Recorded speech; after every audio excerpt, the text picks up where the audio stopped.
Pane trenére, jaký je hodnocení dnešního zápasu? Bohužel se nám nepodařil vstup do zápasu, poměrně rychle jsme prohrávali a myslím si, že hodně se projevilo to, že jsme v posledních 14 dnů sehráli 5 těžkých zápasů. A navíc vám chyběli i někteří hráči. Přesně tak. No. V posledním zápase se zranil vlastně Michal Marešů, který nehrál, Dentinho, který nehrál, takže je to hodně znát na tomto hřišti. Teplice si možná byli vědomi vašeho handicapu, tak na vás vletěli. Zaskočilo vás to, nebo jste čekali takovýto nástup? No ne, my jsme čekali, že Teplice budou hrát aktivně, budou se snažit do nás tlačit a myslím si, že my jsme začali hrát odzadu, snažili jsme se je ubránit a chodit do breaku, což se nám i chvílema dařilo. Už za stavu 0-2 jste začali hrát powerplay, ale to je asi na místě pokusit se o něco podobného. Tak my jsme s tou hrou museli něco udělat, protože v tu chvíli se nám úplně nedařilo a šáli jsme k powerplay, aby jsme pokud možno střelili branku. Vlastně celý druhý poločas jste měli převahu, tlačili jste Teplice, ale nepodařilo se střelit potřebný počet gólů na to, abyste bodovali. V čem byla chyba? Chyba, to je těžký říct, chyba asi žádná nebyla, tam v určitý chvíli jsme měli tutovky a golman výborně zachytal prostě to, co šlo na bránu, to vlastně chytilo, takže tam si myslím, že je hlavně jeho zásluha.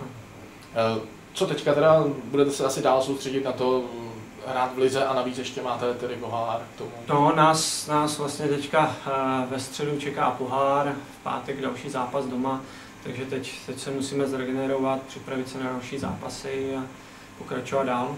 Já myslím, že prohra prostě nic neznamená v tuto chvíli. Je teprve začátek soutěže. Tak. Ještě se vrátím k Teplicím. Oproti loňské sezóně určitě velký pokrok, posun. 100% Teplice mají výborný hráče a pokud se ty hráči dobře sehrajou, tak si myslím, že určitě budou aspiranti na to finále. Kirko, Teplice vlastně poprvé v základní části za jejich historii porazili Chrudim, radost určitě byla veliká. Tak určitě byla nejenom Teplice, ale si myslím, že vůbec během těch 5 let, tak Chrudim myslím si, že v základní části neprohrála. A já osobně, to je snad po 5 letech, co jsem Chrudim dokázal porazit v základní části, ať už jsem hrál za Bohemku nebo za Eko. A jsem moc rád, že tady v Teplicích se mi to konečně podařilo a trochu jsme to Chrudim nakousli. No. Tak a kde hledat ty hlavní rozhodující momenty toho zápasu? Byl to ten krásný začátek, kdy jste na Chrudim vlíkli? V podstatě od začátku zápasu jsme na tom hřišti byli v podstatě jediný manšaft. V Chrudim se nám jenom bránila, proto taky v 10. minutě jsme vedli 2-0 a Chrudim musela přistoupit k powerplay, protože při hře 4-4 tak jsme byli jasně lepší.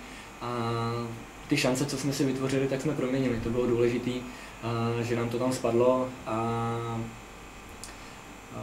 to znamená, zaslouženě jsme vyhráli. Samozřejmě je nutno podotknout, že Chrudim byla unavená z toho UEFA Futsal Cupu, že má hodně náročný program a bylo to na nich i znát na těch hráčích, ale to vůbec nic nemění na tom, že my jsme dneska porazili Chrudim a to vítězství si moc ceníme. Vlastně když se hrál 4-4, tak ona vůbec nebyla nebezpečná, vepředu téměř neškodná. Je to tak, no. Já si trošku myslím, že je to tím, že hodně pozměnili styl a přece jenom chvíli trvá. Chrudim hrála 5 let spolu a hrála úplně něco jiného.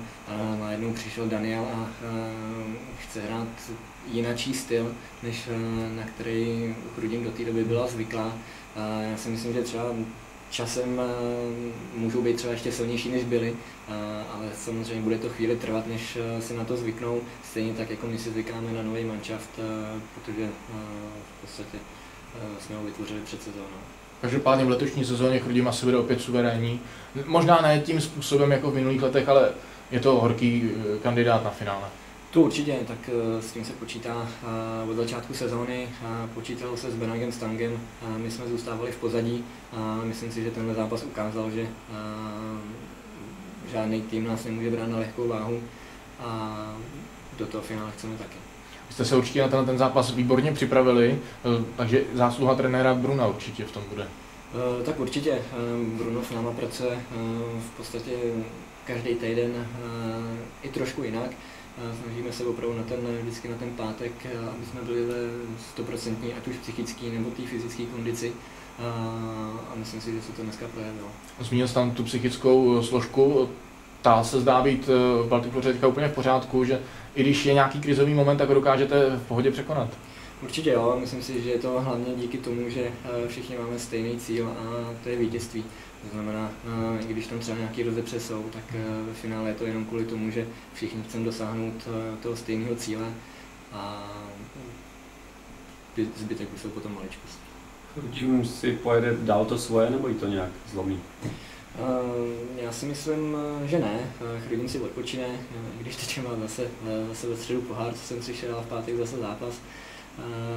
Ale odpočine si minimálně přes ten víkend a pořád bude v podstatě hrát ten nový systém. Nemyslím si, že to budou měnit zpátky.